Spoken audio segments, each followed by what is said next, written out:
So at the beginning of the story, we see that our main character, Rio, wakes up reincarnated in a completely new world. This world is totally unfamiliar to him. He steps outside, carefully looks at this new world, and tries to understand what everything is like here. Just then, he uses his water element, and water appears in his hand. In the next scene, we see Rio standing in front of an angel. The angel tells him that after a very long time, someone has come here, and that this place is not his afterlife. Then the angel shows Rio the entire incident that caused his death. Now Rio understands that he has died and that he is about to be reincarnated. After this, Rio asks what he will have to do in that world. The angel replies that he can do whatever he wants in that world and that he is not being sent there with any specific mission. After hearing this, Rio says that he wants his life to be peaceful. Then the angel tells him that the world he is going to be reincarnated into is called Phi. There are many people there who can use magic spells, but their number is quite small. The angel also tells him that Rio is most compatible with water magic, so he is being given water magic so that he can use it. As soon as the angel says this, he reincarnates Rio into that world. Along with that, Rio also receives a house and 2 months worth of rations. After this, we see the angel again explaining about Rio's house. He says that this house can never be attacked directly, and you can assume that a barrier is placed around it. Inside the house, Rio finds a book that contains information about many monsters. He is surprised and thinks that he has never read this language before, yet he can understand it easily. There, he finds another book as well, which gives him information about magic. After reading the book, Rio comes outside and starts using his water element. He has absolutely no trouble using magic. He is even able to use spells without any chant. Still, he feels a little bothered and thinks that if he could use incantations, it would be even cooler. After that, he goes inside and fills the bathtub using his water magic. Then a question comes to his mind about how to heat the water. For this, he comes outside and starts rubbing wooden sticks together, but nothing happens and he gets very tired. Just then, he looks up at the sun above his head and an idea comes into his mind. After this, he tries to use ice magic on the water in front of him, but the water does not turn into ice. He realizes that this method is not working, so he decides to try something else. After a short while, Rio understands how ice is actually formed. The very next moment, he creates ice and becomes very happy. Then he uses that ice like a magnifying glass and lights the wood on fire with it. Seeing this, even I am reminded of my childhood days. When all the water gets heated, Rio comfortably takes a bath and says that today was a very productive day. While bathing, he also thinks about whether he can create hot water directly with his hands. But for now, he puts these thoughts aside and falls asleep. The next morning, he wakes up and eats a full meal. Just then, he remembers that the angel had said he only has rations for 2 months. After that, he will have to hunt on his own. Thinking about this makes Rio worried, because to hunt, he will have to go outside the barrier where monsters can attack him. And right now, he only has a knife. From all this, one thing becomes clear, that Rio must learn attack magic, otherwise his life will become very difficult. After this, he comes outside and creates water balls using his water element, then throws them forward. Seeing this, he becomes happy because this method is working. Then in the next scene, we see Rio once again standing in front of the angel, where he asks the angel how magic should be properly used in this world. Can you tell me this? There is a very simple rule for using magic. You just have to imagine it. The stronger your imagination is, the more powerful your magic will be. After doing a lot of training, Rio's water jet becomes much stronger than before, and now it can go quite far. Not only that, he also learns how to produce hot water, and seeing this, his happiness knows no bounds. In the next scene, we see that Rio can also create ice in the sky, but this process is quite slow. He thinks that ice magic is good, but it would be even better if he could turn it into an attack. After this, he creates an ice crystal and tries to throw it forward, but it does not go very far and falls nearby. Rio feels that he has made a mistake somewhere, and throwing ice like water is a bit difficult. Strange thoughts start coming into his mind. If I use this in a fight, I will definitely die. But even then, he is not someone who gives up, and he keeps practicing his magic continuously continuously. In the next scene, we see that Rio has learned to properly control all of his magic. After such hard training, he feels that his mana is completely exhausted, but still, he does not stop. After some time, he learns how to create ice crystals very quickly, although there are still many flaws in it. After this, he uses a trick and goes far away from his barrier for hunting. As he moves forward, he finds quartz near a river, which he can easily use to start a fire by rubbing it against a stone.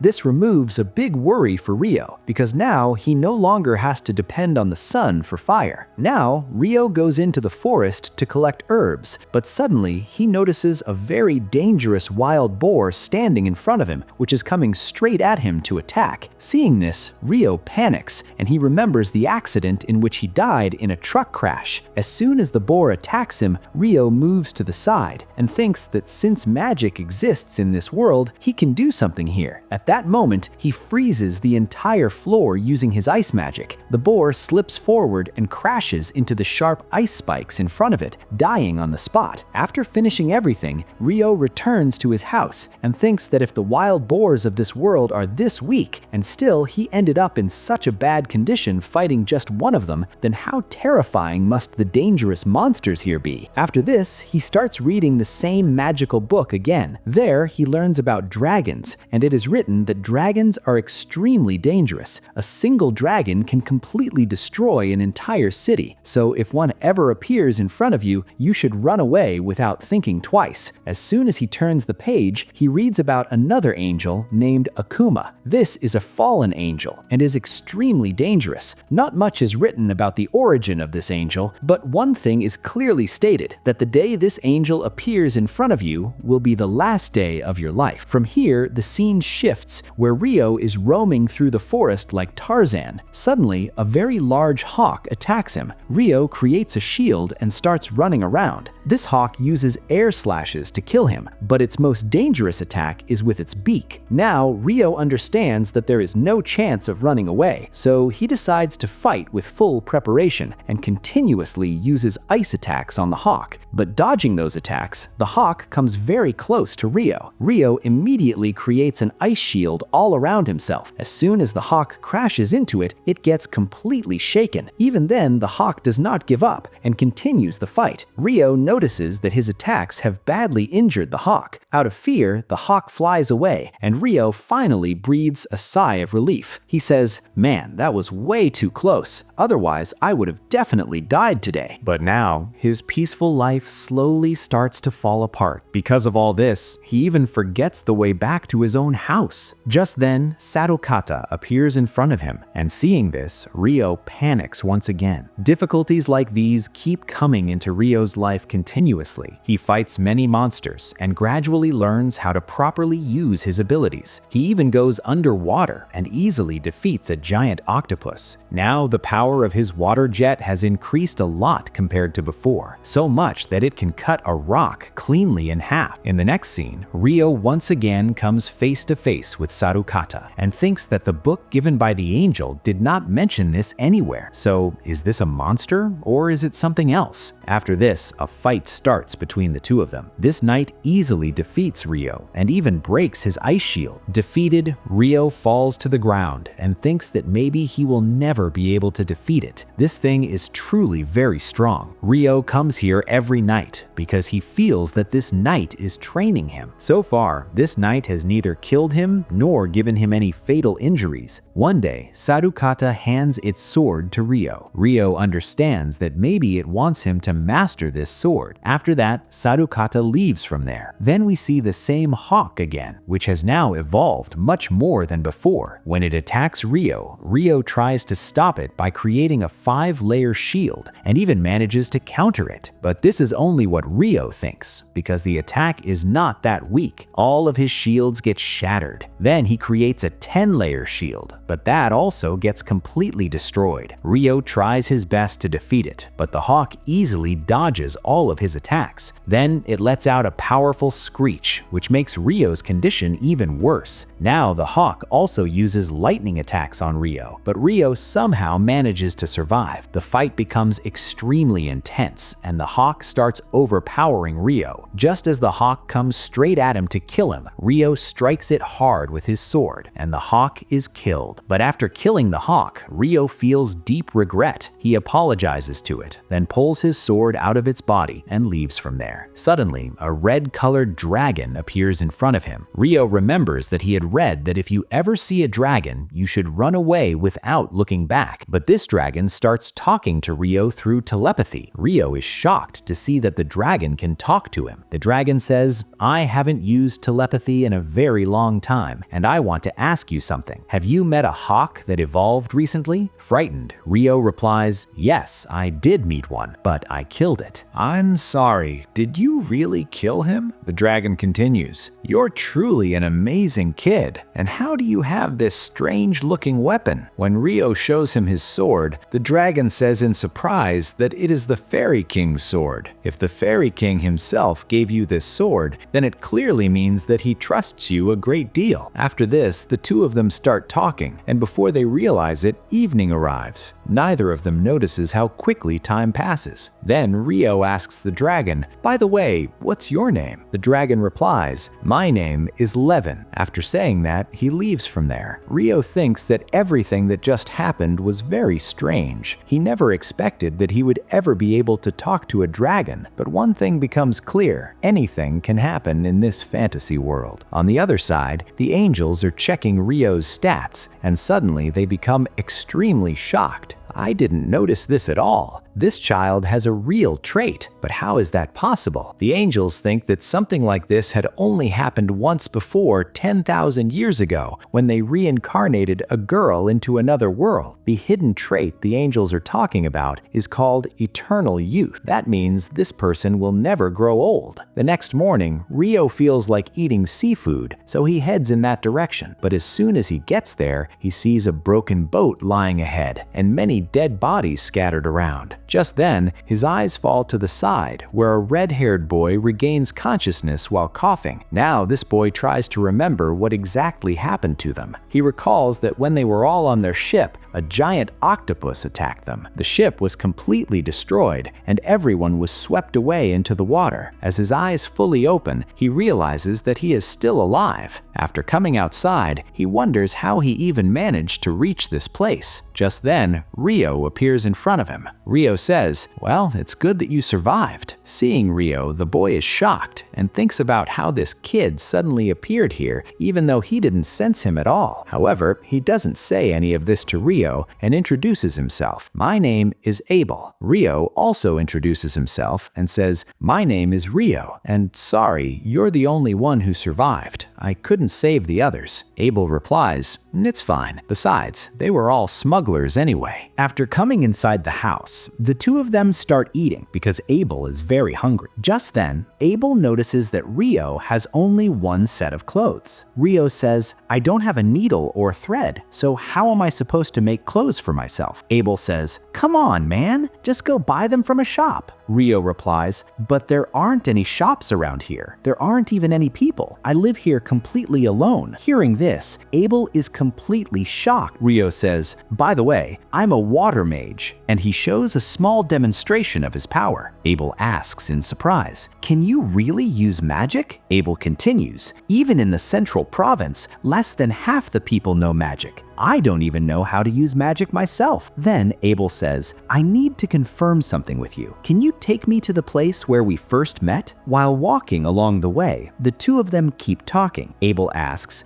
"Don't you use a staff to cast magic?" Rio replies, "Come on, I don't even have a staff." Then Abel says, "Looks like I asked the wrong question again." After that, Abel tells Rio, "Stay behind me. If a monster appears, I'll handle it." Rio says, "But I can't let you do everything alone. I'll help you too." Abel says irritably, "Don't you get it? If you keep helping me, my reputation will be ruined." After some time, the two of them return to the same place, but the other people are gone. Abel says, "You saved me at exactly the right time. Otherwise, I would have died too." Rio replies, "Yeah, you're lucky that I saved you. Abel tries to search for something there, but he doesn't find it. Then he says, I couldn't find that thing here. At that point, Rio asks him, so what are you going to do now? Abel says, I'm thinking of going back to Lunar town and joining my friends again. I don't know exactly where that town is, but I think we need to head north. After that, Abel asks Rio, would you like to come with me too? This could be like a job for you. I don't know the route and you can help me. Sounds good, right, buddy? Hearing this, Rio is a little surprised. He thinks for a moment and then says, we've already become friends. Abel smiles and says, yeah, that's right, we're friends. Rio replies, then I'll come with you too. In the evening, Rio starts carefully looking at everything around him. He remembers how he came into this world and how he has lived here until now. When he returns home, he says to Abel, I'm going to say goodbye to someone whom I can only meet at night. Abel thinks, I thought he didn't know anyone here, but fine, I won't interfere in this. After that, Rio goes to the knight and thanks him. You've helped me a lot. Because of you, I managed to survive here. I'm leaving this place for a while, and today will be our last battle, so I'll fight with all my strength. After that, a fight begins between them, and Rio loses. When the knight is about to leave, Rio says, thank you for everything you've done for me. Before leaving, the knight gives Rio a coat as a gift and then leaves. Rio thinks, I'll wear this coat with great pride. After that, the two of them get ready to leave, and Rio puts on the coat. While leaving, he looks back at his house one last time and remembers the old memories. But as soon as they move forward, a dangerous wild boar appears in front of them. Abel uses his combat skill and defeats the boar in a single move. Rio says in surprise, oh, so that's a combat skill. But what exactly is it? Abel explains, these are special techniques that swordsmen and other fighters use in battle, but you're a magician, so you probably don't know much about them. After that, the two of them continue their journey again, but this time lizard monsters appear in front of them. Abel immediately says, we shouldn't fight them. They're very dangerous. Both of us could get killed. But because Rio is a water mage, he notices that many lizards are moving very quickly through the water. Hearing this, Abel also becomes alert. Abel says, there are quite a lot of them. Looks like I'll have to use my magic too. In the very next moment, we see Rio easily defeat all the lizard monsters using his magic. Seeing this, Abel is shocked. You didn't use a staff, and you didn't even chant a spell, so how did you do all of this? Rio replies, maybe water magic works a little differently. That's why I don't need to do all that. Abel says, maybe you're right. Before moving forward, Abel offers Rio some water so that both of them can stay hydrated. As they walk, the two of them keep talking. Then Abel shows Rio a coin. Rio is surprised when he sees it. I've never seen any kind of currency before. On the way, Abel tells him about different empires and says that there's also an empire called the Debua Empire. Rio laughs and says, what kind of name is that? Debua. After a while, the two of them reach an open field. Suddenly, stones start attacking them from all directions. Both of them are quite agile and manage to block the attacks, but then even more stones start flying around them. Abel says, I think we've accidentally entered a rock golem nest. Looking ahead, Rio asks, so does that mean the one in front of us is also a rock golem? Abel uses his combat skill to stop everyone and punches a hole through one golem's body, but it starts regenerating very quickly. Rio says, I have an attack. Can I use it? In the next moment, Rio drops a 10-layer ice ball on that golem using his magic, crushing it underneath. Abel asks in shock, how did you do that? And what exactly was that? After that, the two of them defeat all the rock golems together. Then Abel notices a magic stone inside one of the rock golems, which is quite large and colorful. He says, I think this one has defeated many monsters before. After taking out the magic stone, the two of them move forward. Then they see a huge hippo standing ahead, which is a behemoth. At the same time, a large flock of wyverns arrives and starts attacking the behemoth. Abel says, the result of this fight is obvious. The behemoth is going to lose. But Rio disagrees. I don't think so. Then the hippo gets furious and starts killing all the wyverns while letting out a powerful roar. The sound of its roar makes all the wyverns fall down. Rio says, see, I told you, this one would win. fun. After that, the night scene comes, where the two of them are sitting and lighting a campfire. Abel tells Rio about dungeons and says that dungeons really do exist in this world. He also says that he himself wants to enter a dungeon someday. Abel continues, "By the way, the town we're heading to has a very large dungeon." Rio is surprised and says, "But why didn't you tell me this earlier? You've been hiding a lot from me." Abel quickly replies, "No, it's not like that at all. By the way, you already know about elves and dwarves, right?" But Rio doesn't know anything about them either. Then Abel explains to him what dwarves are like and who the elves are. After that, the two of them continue their journey again. While walking, Rio says that once they cross these mountains, they will enter human territory. But Abel asks how he knows all this. At that moment, Rio remembers everything the dragon had told him, because all this information came from that dragon. However, Rio doesn't tell Abel anything about it. As they move forward, a very dangerous monster suddenly appears in front of them. Seeing it, both of them start sweating in fear. Abel doesn't understand what to do, because a terrifying griffin is standing right in front of them. Just then, both of them throw chunks of meat into the sky. The griffin grabs the meat and flies away, saving both of their lives. As they continue walking, they talk about that griffin. Abel says that it really scared him badly. Rio also says that if they had fought it, they probably wouldn't have survived. Abel explains that till now, no one has dared to mess with monsters like behemoths and griffins. Maybe these massive mountains are what keep them away from humans. After going a little further, they see many wyverns eating their prey. Rio asks Abel whether they should fight them. Abel says that their numbers are far greater than theirs, and even many skilled adventurers fail to defeat them. But there will be more wyverns on their path ahead, so sooner or later they will have to face them. Saying this, Rio moves forward and uses his magic to freeze all the wyverns' wings in place, making it impossible for them to fly. After that, Abel uses his combat skills to defeat all the wyverns. Just then, some more wyverns arrive there, but together, the two of them finish them off as well. While Abel is caking out the wyverns' magic stones, he says that he never imagined fighting them would be this easy. After defeating all the wyverns, the two of them cross the mountains and get very close to human territory. How happy they are is clearly visible from their smiles. After walking a little further, they see a road. Abel realizes where they have reached and says that very soon they will finally arrive at the town. After that, the two of them enter a restaurant in the town. Abel tells Rio that he should become an adventurer too, because then he won't have to pay entry fees in towns. This is because Abel had paid Rio's entry fee to enter this town. He further explains that the magic stones obtained from monsters can be sold directly at the Adventurers Guild, allowing them to earn a good amount of money. He also makes it clear that anyone who is not registered with the guild cannot sell magic stones at all. Just then, hot food is served in front of them, and without wasting any time, Rio devours all the food. After staying there for some time, the two of them head toward Lunar town, and after a short journey, they finally arrive. Seeing Abel, the guard becomes very happy and says that they thought he had gotten lost somewhere. Abel replies that no, Rio saved his life, and because of him, he was able to make it here. This is Rio. The guard thanks Rio and keeps holding his hand, not letting go. After paying Rio's entry fee, the two of them enter the town. Then Abel starts explaining the adventurer ranks to Rio. He says that an adventurer's journey starts from F rank, and as the rank increases, the quests become more dangerous. Once you reach B rank or above, you start getting life-threatening missions. He also says that the higher the rank, the higher the earnings. But Rio doesn't need to worry about money, because he already has magic stones. While talking, the two of them reach the guild. As soon as they enter the guild, everyone present there becomes happy on seeing Abel, as if they were all waiting just for him. Seeing this, Rio thinks that Abel is quite famous here, so he should wait outside. When Rio comes outside, he meets a girl. The two of them keep looking at each other closely and then stop. The girl says that his outfit looks really nice and that it probably belongs to the Fairy King. It seems they trust him a lot, but she says she has some work right now, so she is leaving, and that they will definitely meet again later. Hearing this, Rio is left confused about what just happened with him. Just then, Abel calls out and asks Rio to come inside. After entering, Abel introduces him in front of everyone. He says that his name is Rio and that he also wants to become an adventurer, so everyone should take good care of him. Hearing this, everyone surrounds Rio and thanks him. Seeing all this, Rio also becomes very happy. After that, Abel takes him to Nina, who is the guild receptionist. Abel says that he is endorsing Rio and wants him to be given D rank. Hearing this, Nina gets a little surprised and says that for that, Rio will have to take a physical strength test. Abel says that he wants to talk to the guildmaster about this. Nina then goes to call the guildmaster. While the two of them are waiting in the meeting room, the guildmaster Hug arrives. He becomes happy on seeing Abel. Abel tells him that this child's name is Rio and that he is the one who saved his life. Hug introduces himself and thanks Rio for saving Abel's life. Abel says that he is endorsing Rio and wants his rank to be raised. Hug says that this is possible if Rio proves his physical strength. Abel replies that he already knows this, and that's why he brought Rio here. He also says that Rio is even stronger than him. Hearing this, Hug makes a strange face because he doesn't believe Abel's words. In the next moment, when he sees the magic stones, he is shocked. He says that these are Wyvern's magic stones, and so many of them? Because to defeat this many Wyverns, an entire army would be needed. Abel tells him that while defeating them, they had also crossed an entire mountain. Hearing this, Hug becomes even more shocked and says that no one has ever crossed those mountains before. Listening to all this, his mind starts spinning and he simply can't believe it. Abel asks whether these magic stones are enough for Rio's rank up. Hug immediately says yes, they are more than enough. After that, to complete the rest of the registration, Rio goes to Hug's office with him. Hug says that he knows Abel is a very skilled adventurer, but it is also true that Abel alone cannot defeat a wyvern. As soon as the conversation ends, Nina comes there and takes a long interview of Rio. As Rio extends his hand, he receives his guild card. This means he has now officially become an adventurer. On the other hand, Abel takes him along so that he can earn some money in return for guiding Rio. The two of them continue moving forward while talking like this. While walking, Abel says that he had already decided that he would get a staff for Rio. Hearing this, Rio says, "But what will I even do with that staff?" Oh, come on, kid. So you can do magic like Harry Potter. Anyway, I don't really need a staff. I can use magic even without a staff. And when it comes to close combat, I use a sword. Hearing this, Abel gets a little surprised and says,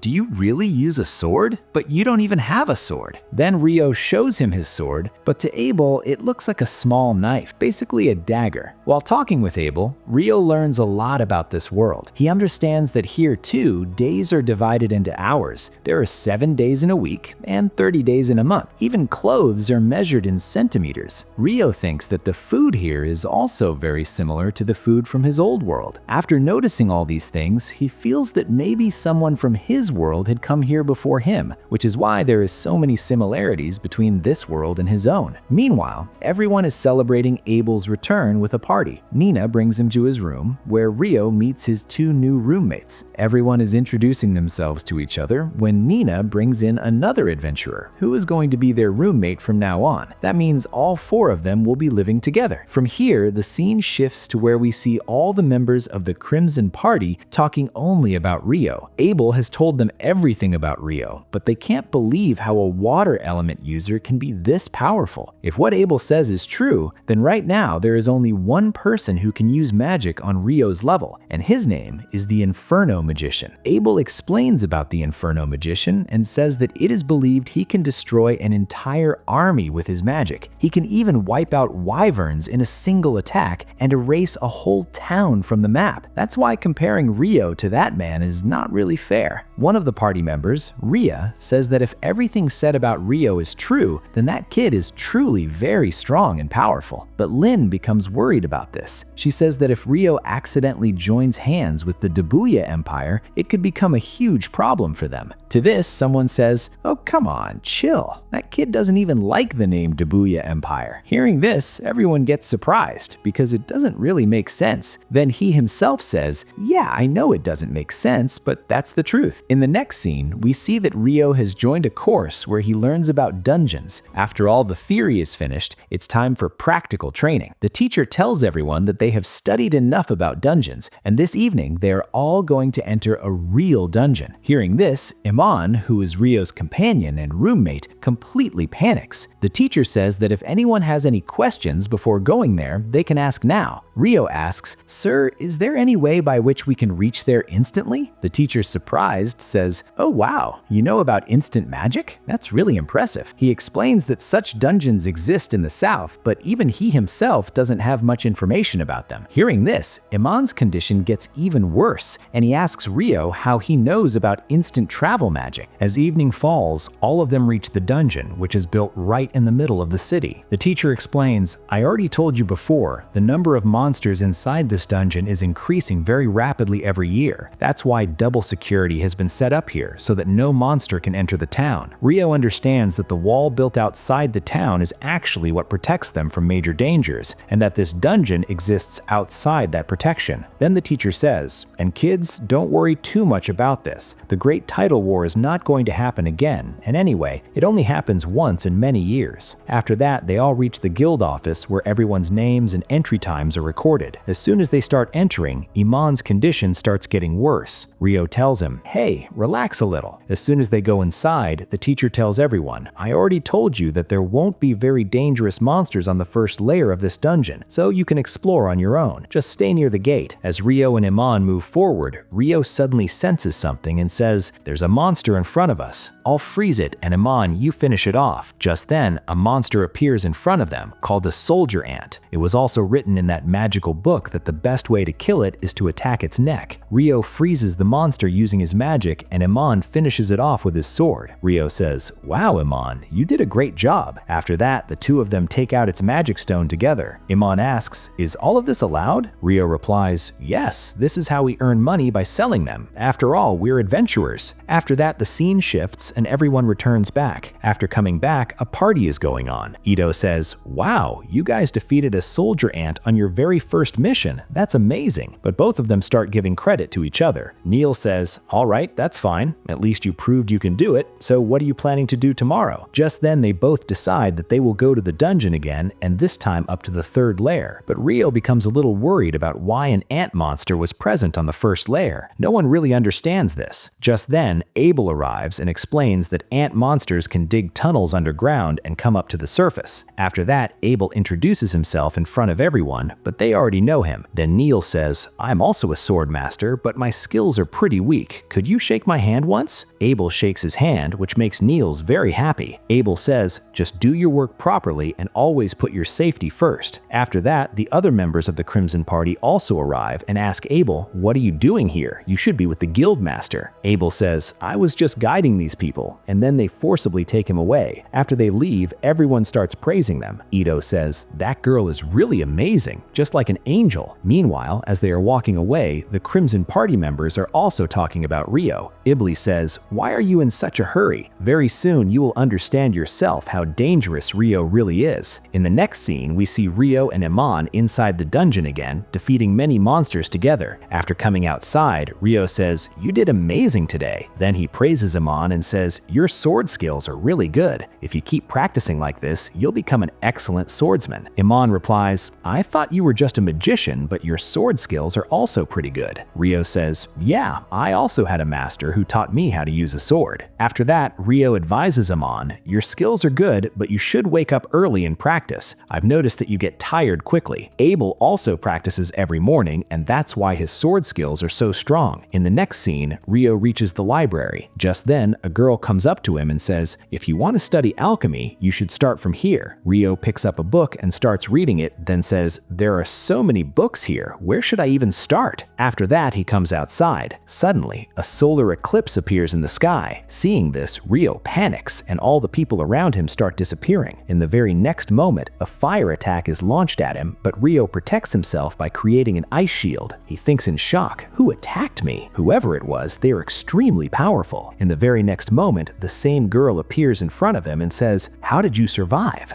"All right then, I'll kill you too." Rio starts feeling that maybe she is an Akuma. If she really is an Akuma, then I'm totally screwed. Thinking this, Rio tries to run away, but the girl attacks him with fire magic. Rio tries his best to block it, but the attack is extremely powerful. It goes straight and hits Rio's coat, but Rio doesn't get hurt at all. Seeing this, the girl is shocked and says, "That's the Fairy King's coat. If you have that, defeating you won't be easy. Looks like I'll have to use my sword now." After that, both of them draw their swords and a face-to-face fight begins. They clash fiercely with each other. The girl steps back and tries to attack Rio, but Rio barely avoids it and counters with several ice attacks using his magic. However, all those attacks become useless because of her speed. Rio can't understand how she's dodging everything so easily. He thinks, is she using wind magic? Suddenly, she comes right up to Rio and starts attacking relentlessly, but even this time she fails to injure him. Now Rio realizes that if he keeps standing his ground like this, she won't be able to defeat him. Enraged, the girl tries to attack Rio again with fire magic, but Rio blocks it with his own magic. Seeing this, she becomes even more furious. "Who are you? And how can you cast so fast? If you're a monster, then I'll have to kill you." After that, their fight starts again, and this time it becomes even more intense. Rio attacks with his ice magic, but the girl melts all the ice using her fire magic. Then she creates a shield in front of herself to block Rio's attacks, but Rio attacks from above and she gets injured. Alright, let's end this fight right here. Rio moves forward to kill her, but the girl easily blocks his attack and quickly heals her wound. After that, she throws Rio far away with great force, believing that she has won the fight. But in the very next moment, rain starts falling from the sky. As soon as the raindrops fall on her, it becomes clear that it's acid rain. Now, Rio gets back up and prepares to fight her again. But as soon as the solar eclipse ends, the girl says to Rio, "I'm sorry, it's time for me to leave now. Quietly get out of here or I'll kill you." Before leaving, she introduces herself. "My name is Eureka, and today you survived against me." Rio says, "I know you're an Akuma." Hearing this, Eureka is shocked. "You actually know about us? About Akumas? That's really interesting. Alright then, we'll meet again someday." Rio says, "But I don't want to meet you." Eureka replies, "You will have to meet me. There may be others like me who come here, but stay away from them, because the only one who gets to kill you is me." Saying this, she disappears from there. Now Rio thinks, if I didn't have this coat, that attack would have gone straight through my body. Pushing all these thoughts aside, he goes to the bank to withdraw money. When he reaches there, he is shocked to see that there is a huge amount of money in his account. Well, for now, I'm rich. When he comes back to his room, he sees that his roommates are not there. He thinks, alright, I'll just go to the bookstore again. But suddenly, he looks down and sees that some people are brutally beating up his companions. Neil says, "That's the guy, Dan from room 1. So he's the one you were talking about." As Dan moves forward to attack Rio, Rio thrusts his sword into Dan's stomach and he collapses on the spot. In the next scene, all of them are bathing in hot water to recover from their fatigue. Nina heals Rio's injury using her healing magic. She says, "If that attack hit your heart, you could have died." Rio replies, "Actually, he did attack my heart, but I survived." Then everyone asks him, "So who were you fighting with anyway?" "Come on, man. I'll tell you everything when the right time comes. For now, just relax." In the next scene, we see that all of Rio's friends reach the same dungeon again, where they start fighting goblins and goblin archers. After a lot of effort, they manage to defeat all the monsters, but they also get injured in the process. Then Ito uses his healing magic and heals everyone. After that, Niels says that the danger deeper inside the dungeon could be much greater, so they should leave. Saying this, all of them come out of the dungeon, but at the same time, we are shown that inside the dungeon, there is an extremely dangerous monster that has already killed many adventurers. On the other side, Rio comes outside alone to practice. He thinks that what happened to him last night was very strange. Akuma's power was extremely high, and even her physical speed was many times faster than his. This thought starts bothering Rio, and he wonders if Akuma was using wind magic to increase her speed. He thinks that he should try something similar, something that allows him to use his water magic to increase his own speed. After thinking for a while, Rio gets an idea. He completely turns the ground into ice and then tries to run fast on it using his water jet. He keeps trying to increase his speed, but even then he fails to succeed. speed. After that, the scene shifts to the library, where Lin is collecting information about Rio and trying to understand what kind of magic he uses, but she doesn't find any special information related to Rio there. She thinks that Abel told her that Rio can create huge magic crystals in the sky, but she can't find anything like that here. Then Lin thinks that maybe Rio uses original spells, just like the Inferno magician does. At that moment, Sarah arrives there as well. Seeing her, Lin says that it's good to see you. She tells Sarah that she's looking for something in the library but hasn't found it yet. Then she asks Sarah, "You had gone on a quest and you probably returned today, right?" Sarah replies, "Yes, I came back today." On the other hand, all of them reach Nina and tell her that they encountered goblins and goblin archers on the 5th layer of the dungeon. After carefully examining the magic stones, Nina is also convinced that they are telling the truth. After that, Nina quickly goes to Guildmaster Hugh and tells him everything. Hugh is also shocked after seeing the magic stones. Then he asks which B-ranked parties are currently present in their town. Nina tells him that at the moment, the Crimson Party and the White Brigade are here. Hugh says that both parties should be called here, and then he will present his offer to them. In the next scene, we see both parties standing in front of Hugh. Hugh tells them that after talking to Nina, they must have already received all the information. He also tells them that a large number of goblins have been spotted on the 5th layer of the dungeon. Abel asks how sure he is about this. Hugh replies that he is completely sure, because the adventurers who went into the dungeon returned with goblin magic stones. Then the leader of the White Brigade asks what exactly he wants from them. Hugh says that he wants them to go into the dungeon and confirm whether the Great Tidal War is about to begin again, because the number of monsters inside the dungeon is increasing very rapidly. He further explains that the last Great Tidal War happened 10 years ago, and now there is a strong possibility that it may happen again. In return for this job, Hugh gives them 100 gold coins in advance and says that the remaining 200 coins will be given after the task is completed. Abel asks if they only need to go and confirm this. Hugh says that he just wants to know when the Great Tidal War will begin so that they can prepare in advance. He also says that he has already informed the Lord about all of this. After hearing all this, both parties accept the quest. After that, we see Rio talking about going to the North Side Library. Keto tells him that to go there, you need to be a D-ranked adventurer. Meanwhile, Amon says that he has also heard that forbidden texts are kept there. Hearing this, Rio becomes very happy and immediately leaves for that place. After reaching the library, Rio starts searching for books that talk about alchemy and Akuma. Then his eyes meet Sarah's. Both of them look at each other carefully because they have met before. On the other hand, both the Crimson Party and the White Brigade reach the dungeon gate. They notice that many C-ranked adventurers are also there to support them. Just as Hugh is about to open the gate, Abel stops him and says that he doesn't know why, but he has a bad feeling that something terrible is about to happen. Now, Lin checks the situation inside the dungeon using her magic and sees that a huge number of goblins are present inside, completely ready to come out. Hearing this, everyone realizes that the Great Tidal War is about to begin again. Hugh tells everyone to get ready because the war could start any moment. A notice is also put up in the guild stating that the dungeon is closed for some time. But then an adventurer comes running and says that the Great Tidal War could start at any moment and that they must leave immediately. Meanwhile, inside the library, a completely different conversation is going on between Rio and Sarah. They are introducing themselves to each other. Rio says, "Do you know me? By the way, my name is Rio and I'm an adventurer." Sarah says that the moment she saw him for the first time, she knew that he was an adventurer. Then Sarah asks Rio what he is doing in the library. Rio replies, "I came here to learn about alchemy so that I can summon a golem." Hearing this, Sarah looks a little surprised and says, "Do you really want to summon a golem? Your intentions really do seem pretty big." After that, she takes him along to a place where he can get plenty of information about golems. At the same time, she tells him that she herself is also an adventurer, and her party's name is Wind. On the other side, we see all the adventurers staring toward the gates from where the monsters are supposed to come out. For now, all the gates are closed, but suddenly, one gate breaks open and a huge number of goblins and goblin archers rush out, looking extremely dangerous. The adventurers immediately take their positions and start killing the goblins using both their magic attacks and arrows. But even then, the number of goblins is just too high. The goblins also refuse to back down and end up injuring many adventurers with their arrows. Slowly, the battle becomes even more intense, with a fierce clash going on from both sides. After fighting continuously, the adventurers start getting tired, and their supplies begin to run out. At that point, the low-rank adventurers step forward to help manage and deliver supplies. As the fight continues, morning turns into evening, and during this time, a large number of low-rank goblins are killed. Now, both the Crimson and White Brigade parties climb down from the wall and start finishing off the remaining goblins. This is because everyone knows that a goblin general is about to appear, who can easily break the walls and enter the town. But then, everyone's situation turns grim when they see that instead of 3 goblin generals are standing in front of them. Everyone also realizes that the arrival of the Goblin King is now inevitable. Abel tells everyone to get ready for the fight. He says that the 2 of us will handle 1 goblin general each, and you 2 together handle the 3rd one. After that, they all begin fighting the goblin generals and gradually start overpowering them. Just then, Abel notices that an attack is about to come from inside the dungeon. He immediately warns everyone to be careful. In the very next moment, an extremely dangerous wind attack comes rushing out from inside the dungeon. Somehow, everyone manages to dodge it, but the power of this attack is so immense that all 3 goblin generals are killed on the spot. Now, the Goblin King appears in front of them. He is much larger in size and looks extremely terrifying. A fight begins between them. Abel and Phelp work together to face the Goblin King. Using his technique, Abel drives his sword straight into the Goblin King's stomach. Phelp says in shock that even this didn't kill him. I already had a feeling that this attack wouldn't be enough to defeat him. After that, he says to Lynn, "Are you ready?" Lynn, who has been casting a magic spell for quite some time, unleashes a powerful attack on the Goblin King using her wind magic. This attack pierces multiple holes through his body, and finally, he is killed. With this, the great Tidal War finally comes to an end. Seeing all this, everyone becomes very happy because together they have accomplished something huge. After that, Abel and Phelp talk about the attack Lynn used. Phelp says that this attack takes some time to cast, but it can be considered their special attack, and this time it worked perfectly. Then we see Rio returning to the guild once again, but when he sees the atmosphere there, he is completely shocked. People are partying everywhere. Rio wonders what exactly happened here. On the other hand, the guildmaster looks very tense and says that everyone is partying, but I still have a mountain of work left. Just then, Nels explains to Rio that the Great Tidal War has ended, which is why everyone is celebrating. He tells Rio to enjoy himself as well. Now everyone is praising Abel non-stop. Just then, Abel also arrives and explains that the skill he used is called Perfect Shadow. After that, his party members also arrive and start talking with Rio. They ask Rio, "Is it really true that you can create a magic wall in the sky?" Rio says that this task is extremely easy for him. In the next scene, we see all of Rio's friends sitting completely idle because the dungeon has been closed for a month and no one is getting any jobs. Just then, Rio arrives there. They ask him, "Did you also come here to find a job?" Rio says, "No, nothing like that. I just want to practice alchemy." The thing Rio came to get is actually very expensive. His friends tell him that it costs 50 golden coins. They say, "You really are rich." After that, Rio hires all of them into his party. He says, "If you all help me, I'll give each of you 5 golden coins separately." Hearing this, everyone is surprised. Rio continues, "Whatever orbs you bring from here, I will buy them for 25 golden coins each." Everyone agrees. "Okay, we'll bring all the orbs." Just then, Rio hears a girl screaming. When he looks outside, he sees some knights forcibly taking a girl away. The knights say, "This girl looks really good. We'll have some fun with her tonight." At that moment, the girl's companion arrives and tries to rescue her. He pushes one of the knights, making the knight angry. The knight says, "You've made a big mistake." As he is about to attack the guy, he suddenly falls to the ground. He shouts, "What did you do?" He tries to get up again, but falls once more. He says, "What are you doing?" The guy replies, "I didn't do anything." Just then, Phelp also arrives. He asks, "What are you all doing here?" The knights say, "Don't get in our way, or we'll tell the guildmaster to throw you out." But as soon as they realize that Phelp's father used to be a commander, everyone panics and flees in fear. Phelp tells the two, "You both are really brave." Then his eyes fall on Rio. He says, "Your name is Rio, right? Abel has told me a lot about you. I know you used your magic to knock that guy down." Before Phelp can finish, the girl's companion arrives and takes her away. Meanwhile, Rio and Abel are sitting together. Abel is blushing a lot. Rio says to him, "I feel like you've fallen in love with someone. Is it Ria?" Abel quickly says, No, it's nothing like that." Then he asks Rio, "Can you help me?" While talking, both of them come outside. Abel explains that an investigator is going to arrive here. Some of his knights have run away and they were corrupt. Meanwhile, we see some people who have their faces covered. As soon as they see Abel and Rio, they leave from there. Both of them become suspicious and follow them, reaching a deserted alley. The very next moment, those people attack both of them, but Rio easily blocks all the attacks with his ice magic. After that, all of them run away. Abel notices something lying on the ground. Rio asks, "Is this some kind of alchemy tool? Can I take a look at it?" Abel refuses and says, "This is evidence. I'll keep it with me." After tying up all the thugs, Abel checks their badges. This confirms that all of them are C-rank adventurers. On the other side, Phelp is going somewhere alone. Suddenly, the same knights surround him. They say, "You're the one who humiliated us. Now we won't let you live." They threaten him saying, "We'll beat you to death." But suddenly, all of them freeze. At that moment, Phelp's companion arrives and performs an Inferno incantation. After that, all the knights burn and turn into ashes. Now the investigators appear in front of the guildmaster. They say, "We arrived here today and are conducting a full investigation." They say, "We want the dungeon to be opened today and we want you to send some adventurers with us for our protection." The guildmaster angrily says, "Have you gone crazy?" Then one man says, "Don't you know that the king has given us full permission to use everything here?" The guildmaster tries to explain to them, but that man gets angry and then another man calms him down. His name is Clip. He says, "Still, we must open the dungeon." The guildmaster says, "If anything goes wrong here, the entire responsibility will be yours, not the guilds or the adventurers." The investigators accept this condition. Then they ask, "Will the adventurers come with us?" The guildmaster tells them that all of this completely depends on them. Meanwhile, just as Rio is about to enter the guild, he meets a girl. She says, "Please take me inside as well. I need to deliver a letter there." After some time, the same letter also reaches Abel, and it says that when the investigators enter the dungeon, they must be given full support. Abel thinks to himself that he believed the dungeon had been closed, but it's also possible that some powerful people have already arrived here. After this, Abel explains that this dungeon is extremely dangerous. Once an A-rank party went inside, but they never returned. Even the leader of that party, who was an S-rank adventurer himself, also disappeared. Abel says that they have absolutely no idea what is really happening inside this dungeon. Rio replies, "Then it's better if we stay away from this dungeon." As soon as Rio leaves, the girl, whose name is Natalia, introduces herself. She tells them that she comes from a water mage family. Lynn asks her, "Have you ever heard of a caster who can create an ice wall from a distance, and that too in the sky?" Natalia replies, "No, I've never heard of such magic." Abel says, "I think you're still thinking about Rio." Hearing this, Natalia gets shocked. She asks, "Does such magic really exist?" Rio says, "The boy who just left from here is the one who can use that kind of magic." After this, everyone sits there and starts talking about Rio. Abel tells everyone if Rio ever turns against us, we should not fight him, because even if all four of us fight together, we won't be able to defeat him. In that situation, the best decision for us would be to surrender in front of him. But one thing is clear, Rio is a good person at heart. After this, the scene changes, and everyone looks fully prepared to enter the dungeon. Everyone has a mana detector, which can detect any kind of mana in the surrounding area. This data is sent directly to the team sitting outside in the tent. Seeing all this, Abel becomes amazed and thinks that alchemy is truly incredible. After this, everyone together together decides that they will go inside the dungeon, but today they will only go up to the 3rd layer. Meanwhile, on the other side, Rio's companions bring him the orbs, and he pays them for it. Ito is quite worried that the dungeon has been reopened. Now, only D rank or higher adventurers can enter. Then we see another scene inside the dungeon. Abel explains that it has already been 3 full days since they arrived here, but so far they haven't encountered a single monster. They have even passed through 7 layers, and the investigation team isn't receiving any signal from inside. Maybe we'll have to go even deeper, Abel says. Suddenly, they notice some people moving quickly. Ria sees them and says, perhaps they think that the monsters that appeared outside are actually somewhere deeper inside this dungeon, and these people seem to have come from the Royal Central. Meanwhile, outside, the guildmaster is explaining to everyone that E and F rank adventurers cannot enter the dungeon, so they will be given other tasks instead. He adds that food is already being supplied from outside, and the White Brigade is overseeing security. If anyone else wants to help, they can step forward. Then Ria asks, during that war, the monster's magic stones that were recovered, what color were they? The guildmaster says, you really are quick. He explains that during the Great Tidal War, the magic crystals they found were a light yellow color, pale yellow. Even the goblin and its general's magic stones were exactly the same color. In the next scene, we see everyone standing in front of a strange gate inside the dungeon. They sense that this gate is connected to some other place, and that something very serious might be happening here. Then they prepare all their equipment, but as soon as they start experimenting, everyone suddenly teleports to an entirely different location. Even Abel and his whole team have been teleported. When the team outside realizes this, they are all shocked. Natalia is also there, and she is stunned to see that all the readings from the adventurers inside the dungeon have suddenly disappeared. In the next scene, we see that everyone has arrived at a strange place. The Crimson Party and that same old man are also there. On the other side, we see Cliff and his companions, who are somewhere else entirely. One of them asks Cliff, where exactly are we? In my opinion, this whole situation is about teleportation, and that very gate is responsible for why we ended up here. Now, everyone clearly understands that the Great Tidal War is directly linked to this gate. Meanwhile, Cliff's mind starts working differently. He thinks, if I discover this route, I could become the head of everyone. At the same time, everyone else has no idea that a large number of monsters are slowly moving toward them. On the other side, the analyzing team is shocked because all the adventurers' readings have suddenly disappeared. But then, they notice the readings appearing again. A few moments later, they vanish once more. Just then, a man arrives. His name is Christopher Blatt. He asks, is something strange happening inside the dungeon? The team tells him that their people had just entered the dungeon with the adventurers, but everyone suddenly disappeared. While talking, they also mentioned to Blatt that for a brief period the readings had appeared from the 40th floor, but then those readings completely vanished too. Blatt is completely shocked. Until today, no adventurer had ever gone beyond the 38th floor. The man then says that there is another party inside the dungeon called the Crimson Party. Hearing this, Natalia panics and runs away without saying anything. Meanwhile, a girl comes and informs Hugh about how all the adventurers have disappeared. She also tells him that someone is waiting for him at the dungeon gate. Hugh wonders who that person could possibly be. The scene shifts. Now we see Rio searching for some books, but he cannot find them. He recalls that the first time he came here, he had met Sarah at the same place. Thinking about this, he feels a little disappointed. Just then, Sarah appears. Sarah asks, were you looking for something here? Rio replies, yes, I came here just to collect all the information about the past, especially about the Great Tidal War. Sarah says, I can help you with that. As they walk, Sarah asks, do you think there's a link between the eclipse and the Great Tidal War? Rio says, yes, I think so too. Sarah explains, usually an eclipse happens before the Great Tidal War, but this time it didn't complete. Then she asks, but why do you want to know all this? Rio replies, just like that. Then he asks, can you tell me about the magic stones? Sarah begins explaining explaining everything about the magic stones. Then Rio asks another question. The monsters we just defeated, the color of all their magic stones was pale. Why was that? Why did this happen? Sarah tells him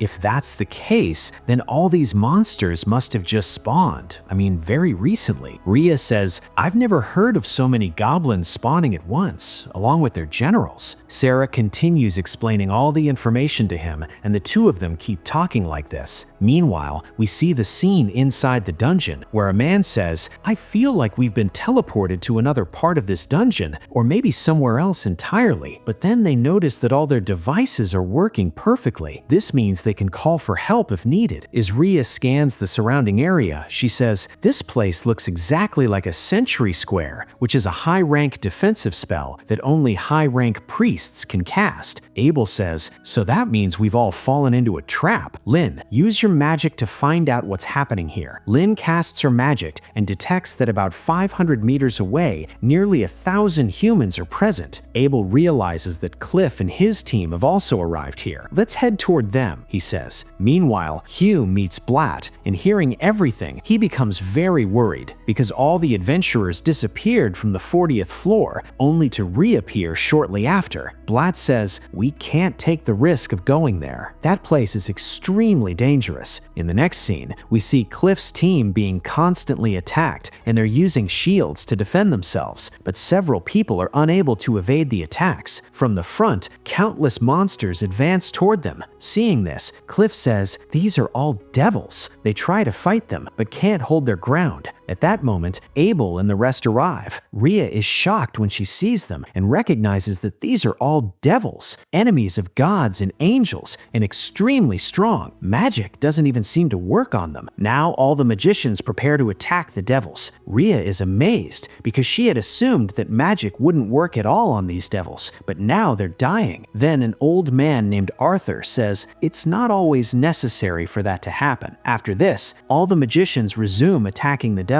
Everyone is still worried because the number of devils is huge and their mana is depleting rapidly. Suddenly, another devil appears behind all of them. It's their boss. Arthur says, our power is running out. Abel says, everyone fall back. Now it's our turn. As soon as he says this, everyone attacks the demons. Warren clears the path for them. Abel starts slashing the devils with his sword, and the others also give their full strength. The devils attack back, but Warren blocks all their attacks effortlessly. After that, everyone starts attacking the devils again, gradually wearing them down. The fight becomes more and more intense, but suddenly, Lynn's mana completely runs out, and she can no longer fight. Even so, 6 devils still remain in front of them. Ria tells Abel, I think the devil behind all of these is their prince, because his eyes are of different colors. Abel also thinks, perhaps this is the demon lord who hasn't awakened until now. Seeing the demon lord, Abel gets angry. He says, I'll take care of the other devils and leave the prince for later. As soon as he says this, Abel moves forward, but suddenly the devil prince attacks them both and pushes them back. He then comes directly in front of Abel and launches a powerful strike. Abel barely dodges. This being is extremely strong and very fast. Cliff's companions also try their best to defeat this devil, but it doesn't affect him at all. He doesn't flinch even a bit. The remaining devils attack again, causing everyone to fear and their shields to start breaking. As the prince advances to attack Abel, Abel uses his short skill, Zero Turn, but the prince easily dodges even that, and just as the devil is about to strike Abel, suddenly a heavy stone falls from above, and Rio is standing on it. Abel looks at him and says, Rio, what are you doing here? Rio replies, I came to save you. If I kill this devil, will that cause you any problems? Abel warns him, this is the devil prince, so be careful. Rio laughs and says, oh yes, whatever. I'm not scared of him. He's just a weakling, useless, unemployed. Hearing this, all the devils get enraged. As Rio moves forward, they attack him, but he easily evades them. Using his water jet, he defeats 3 devils in a single single strike. Now Rio stands directly in front of the prince and says, "All right, let's start the fight." Meanwhile, Natalia, searching for Rio, informs him that Abel and his party have disappeared inside the dungeon. Hearing this, Rio is shocked and immediately creates a carriage using his ice magic and rushes to the dungeon. The guards try to stop him from entering, but Rio moves them aside and goes in. This part of the story is now the past. The story then shifts to the present, where the Demon Lord attacks Rio. But in front of Rio, he moves very slowly. With a single slash, Rio decapitates him. However, the Demon Lord regenerates himself. He says, "You're really impressive." Then Rio uses multiple water jets to shred him into pieces. This attack destroys his magic stone, and the Demon King is finally killed. Abel thanks Rio. "Thank you for saving my life. You arrived at the perfect time." Arthur introduces himself to Rio and explains what they had been doing here. Abel tells Rio, "The ones you killed weren't demons, they were devils." Hearing this, Rio is slightly surprised. Were all of these really devils? Afterwards, everyone collects the devil's magic stones, which are black in color. They are amazed as they have never seen black magic stones before. These are extremely unique. Rio says, "I've also heard the devils use space-time magic, which allows them to appear anywhere." Then we see some adventurers protecting an object. Suddenly, Layray appears there. Everyone mistakes her for the Demon Lord. Layray says, "Why do you think I'm the Demon Lord? And why have you called me here?" Because this place is quite pure, the Demon Lord appears here. Then Roman says, "I'm completely ready to kill you." Layray smiles and says, "Oh really? You're going to kill me?" In the next moment, Layray pierces her sword right through the demon's body. After injuring all the demons, she directly collects the object she was after. Then she says, "What makes you think I'm the Demon Lord? I'm not, but I do know that if you all work together, you can easily defeat the current Demon Lord." Rio asks, "If you're not the Demon Lord, then who are you?" Layray smiles, "I don't fully know either, but yes, there is a human who is as strong as me." Rio thinks to himself, "Could there really be someone stronger than me?" Layray continues, "Yes, that person is much stronger than you. You are nothing in front of him." Saying this, Layray leaves. After that, everyone moves forward and meets another person. Arthur explains, "Some time ago, mana was coming out of this object. I collected it in a magical bag. Now neither can mana leave it, nor can mana enter from outside." Everyone then exits the dungeon safely. Abel thanks Natalia. "Thank goodness you sent Rio inside. All right, now everyone is safe." Afterward, Arthur goes to the tent and starts telling Hugh everything about Rio. Hugh asks, "So who exactly is Rio, and how is he so strong?" Arthur says, "I don't know much about him. All I know is that he easily killed a lot of devils inside the dungeon." Both of them feel reassured, knowing that Rio is on their side and won't pose any threat. In the next scene, Rio is wandering around somewhere. Then he catches a scent of curry, which leads him into a restaurant. There he meets Sarah. Rio asks, "Did you already know about this place?" Sarah replies, "No, I just followed the smell and came here." Before the food arrives, they have a little conversation. They really enjoy the meal. After finishing, they go outside and decide that now it's time for a friendly battle. In the next scene, they are shown in an arena. Sarah says, "I know that your hunger to fight hasn't been satisfied yet." Rio is slightly surprised. "How do you know all this?" Sarah replies, "I also use magic and sword, and your movements are very familiar to me." Then their fight begins. They are launching dangerous attacks at each other and dodging them with ease. Sarah says, "You're really fast." Rio smiles. "Yes, but you dodged my attack. That's impressive. Until now, no knight has ever dodged my attack." Sarah attacks even more seriously, and Rio calmly dodges all of them. In the end, Sarah defeats Rio and hugs him. She says, "You're really amazing." Rio smiles. "I just did what my mentor taught. By the way, who's your mentor?" Sarah says, "Fairy King." Hearing this, Rio is a little shocked. Suddenly, a maid arrives and says, "It's time for your training." Sarah leaves, and as she goes, she says, "This person is very important. Make sure he gets home safely." A carriage is ready for Rio to go home. As soon as he enters, Hugh is already there. Hugh says, "Arthur told me everything about you, but the way you went inside was punishable, so you will get a punishment." This punishment is a quest in which Rio has to escort some merchants to a place and bring them back safely. The place he has to go to is called Witness. Niels tells everyone, "My hometown Abali has sent a hunting request. This is for D rankers, and I want Rio to come with me." Rio gets ready because he will be facing skeletons, and he's happy about that. Niels also tells Hugh about all this, but he refuses. He says, "Don't you know where this request came from? Before this, 2 parties went there, one D rank and one E rank, but neither of them could complete the mission." After some time, everyone agrees. In the next scene, we see that everyone has reached the location. Ans takes them to the mayor. The mayor is happy and asks, "Hey, who are these 3? These 3 are my friends, Eto, Eamon, and Rio. They all sit together and explain to the mayor why they have come here. The mayor tells them the whole story, where the skeleton was first spotted, how the fight started, and how this request was made. He explains that the parties who came before caused a lot of bloodshed. Because of that, the villagers do not support new parties. After the story ends, the 3 go to a room. There, Nils' younger brother is shown, very happy that Nils has now become an adventurer and is with people he trusts. Nils says, "We all have permission for the hunting mission. First we'll go to the goblins, then to the skeleton. Our guardian beast lives in the eastern woods. I've never actually seen it until now." Rio feels a strange sensation in his mind. Nils asks, "Rio, what are you thinking?" Rio smiles and says, "Oh, nothing, just thinking." The next morning, the mayor takes everyone to the place where the goblins were first spotted. There are footprints indicating that their den is nearby. Rio senses that about 10 goblins are approaching them. Nils says, "We'll kill them all, except one who might be useful to us." As soon as the goblins arrive, everyone executes their plan. They fight their way to the goblins' den, killing them all. But then, the goblins' general appears and says, "Want some potatoes?" Rio uses his magic to knock the general down. After collecting its magic stone, everyone returns to the village. There, the mayor introduces them to a lady, the village advisor, Mistress Nasu. She tells them to follow her. Rio thinks they are going to meet the guardian beast. When they arrive, Nasu has a pendant, the Earth Aid goddess. She says, "I use healing magic. You people do enchantments and spells. We do not." They reach the cave of the guardian beast. Everyone is shocked to see that it is a feigner. The guardian beast sees Rio and says, "My name is Cushion. What's your name?" Nasu is surprised that the guardian beast told Rio its name first. Cushion explains about the skeletons. "There are 30 skeletons here, but one more skeleton is very dangerous. I have trapped it in a shine spell, but it's not possible to keep it there forever. Once you defeat these 30 skeletons, I will release it so you can fight it as well." They defeat all 30 skeletons and open the gate of the shine spell. From inside, a dangerous arc skeleton emerges. The guardian beast signals the right moment and the skeleton is released. Rio uses magic to turn the ground into ice, causing the skeleton to fall. Rio and Nils attack it together. The skeleton is very dangerous, but it struggles to stand again. Nils attacks its head, but nothing happens. Then, Nils attacks its neck and kills it. They enter the cave and see a statue with a missing part. They understand that the cave is drawing power from somewhere. Nasu says, "Let's go outside. I will seal the cave using my sorcery." They leave the cave, completing their mission. Everyone is very happy. 2 knights start practicing. When they finish, a man comes and says, "Commander wants to talk to you." Next moment, the commander arrives and says, "My lieutenant and I are going to witness for 2 months. When I return, I want to see significant improvement in all of you." With that, she leaves. The man is an Inferno magician. All carriages are ready to depart for witness. Rio and Nils are ready too. Rio asks, "Do you really want to name your party Room 10? "Oh yes, this name is really great, and it represents us perfectly," he says. Then he tells them that there is going to be a festival in Witness, which happens only once every 5 years. As soon as Rio hears the name, he becomes very excited. They reach the festival area, and the merchants tell them, "We will depart for Lune in 10 days. Until then, you are all free." Hearing this, everyone goes out to enjoy the festival. After that, we see many carriages stop together, and here we see the same man again, the Inferno magician named Oscar. At the same time, in the castle, everyone is enjoying the party. Here, the third prince of the Debuya Empire, Canard is also present. The Crimson Party has also arrived, with Abel leading them until Hugh arrives. Once Hugh is there, Abel will be free. Rhea is telling everyone about the Inferno magician. She says, "This person is incredibly powerful. He easily defeated 1,000 troops at once and even killed Yi One in a single strike." After saying all this, both parties go their separate ways. But as soon as Rio steps out, the Inferno magician appears before him. Rio barely avoids colliding with him. Oscar says, "Forgive me." Rio replies, "No problem." The crowd here is very large, and Oscar does not like it at all. Next, we see Canard meeting Abel, and they're having a friendly conversation. Canard says, "Seeing you, it feels like I've met someone like you before." Princess Fiona is lying on her bed, and the man is trying to lift her. But at that moment, Oscar comes with another man carrying a lot of food. Oscar uses his magic to heat it immediately, and the princess thanks him. "Thank you, master." Everyone participates in the archery competition, but no one hits the target. Seeing this, Abel thinks back to his own childhood. Rhea says, "Now it's your turn to aim." When Abel shoots, everyone is impressed as the arrow hits the target perfectly. Sarah also tries to find Rio, but she cannot see him anywhere. She searches for him in the library, but Nina says, "Rio isn't in town right now. It will take about a week for him to return." Hearing this, Sarah is shocked because she had no idea. Feeling sad, she leaves the place. Next, we see Rio and his companions participating in a board race. Rio notices them from a distance. As the race starts, a fight breaks out between Niels and Dan. They break their boats and oars while fighting but keep moving forward. Suddenly, their boats collide with each other and everyone falls into the water, finishing last in the race. However, luck favors them. They still receive a reward because they entertained the crowd a lot, even though they are still competing for rewards. Now they notice a ship with a rather unusual design. Hugh comes and explains that this ship is called the Rain Shooter. This ship is special because it's built using a combination of wind magic and water magic. Wind magic keeps it afloat on the water, and water magic allows it to move and be controlled at water level. Next, they visit a shop because Ito needs a crossbow to help in fights. The shopkeeper says, "Hey kids, you can take this one. It shoots multiple arrows at once." Ito is very pleased with the crossbow. Then we overhear a conversation between two suspicious men. The first man says, "Everything is going according to plan." The second man asks, "Who has returned from the festival?" Hugh has already gone back, but his proxy, Abel, is still present. The men reply, "Don't worry, we will carry out everything according to our plan." These two are still talking inside the castle. At that moment, Conard's little sister, Fiona, arrives. Conard introduces her to Abel, saying, "This person is very good. His name is Abel, and he is a B-rank adventurer." Next, we see that the entire castle is protected by a shield. Abel thinks, "Where is my sword? Never mind, this castle is safe. Maybe I won't need it." But then, problems start occurring with his wiring, causing the protective layer to disappear. Then we see Oscar's past. As a child, he used to help everyone, even assisting his mother in cooking. He could control fire effortlessly using his fire magic. After hunting in the forest, they are sitting and relaxing at night, having a party. Suddenly, a man comes and informs them that a large number of bandits are approaching. Their numbers are overwhelming. Hearing this, the villagers get ready to confront them. Oscar's father tries to stop him, telling him to stay away from the fight and hide somewhere. But Oscar decides to stay and plans to drive all the bandits away. Suddenly, a bandit enters and opens the door, allowing all the bandits to storm inside and start attacking. One bandit even kills Oscar's mother. Oscar tries to burn him with his fire magic, but the man is unaffected. As soon as someone tries to save Oscar, that bandit finishes them off as well. Everyone starts urging each other to escape quickly as a pack of wolves is approaching. In the next scene, the wolves arrive and attack the villagers. A man comes to Oscar and says, "The wolves wolves are too many. We have to get out of here. Oscar replies, "Children, you run away from here. I will handle it." As Oscar tries to escape, more wolves block his path and he narrowly falls into the water. The next morning, he wakes up to find a man sitting in front of him. The man says, "My name is Luke, and you can call me Elder." After that, Oscar trains by the riverside and gradually becomes very powerful. One day, he sees that the entire mansion is on fire. When he enters, he finds the same man who had attacked his village earlier. Oscar kills him despite attempts to save the man, which fail. The scene changes. Oscar is in bad shape and his mind keeps repeating only two names, Poach and Boscona, the same names he heard during the village attacks. Fire attacks are happening in the mansion and many people are injured. Fiona tries to protect her brother using her healing magic, but he is severely wounded. An emergency signal is launched, visible to everyone, including Rio. Attackers have already infiltrated the castle. Oscar arrives and kills the attackers. Conard and Fiona are also fighting. When the attackers launch strong attacks, Fiona creates a shield and both manage to survive. Then, a special spell is cast on the code. Fiona notices it and pushes Conard aside, stepping forward herself. This volcano spell is extremely dangerous. Oscar's eyes widen in shock as Fiona is hit by the attack. Hemen and others try to handle the attackers as they are very powerful, but suddenly Oscar finishes off the attackers and ensures Fiona is taken to a safe place. Oscar arrives and immediately assumes that these three are also attackers. He gets angry. Rio, meanwhile, is calmly enjoying the party, seemingly unaffected by the chaos in the castle. Oscar gives them a final warning and launches a powerful attack. Ito uses Sanctuary to protect everyone, but he himself gets injured in the process. Oscar continues to attack relentlessly, each strike stronger than the last. During his next attack, an ice ball blocks his path, stopping the strike. Oscar shouts, "What are you doing with my friends? Kids, step aside or I'll have to take you down too." A dangerous fight begins between Oscar and Rio. Oscar launches repeated,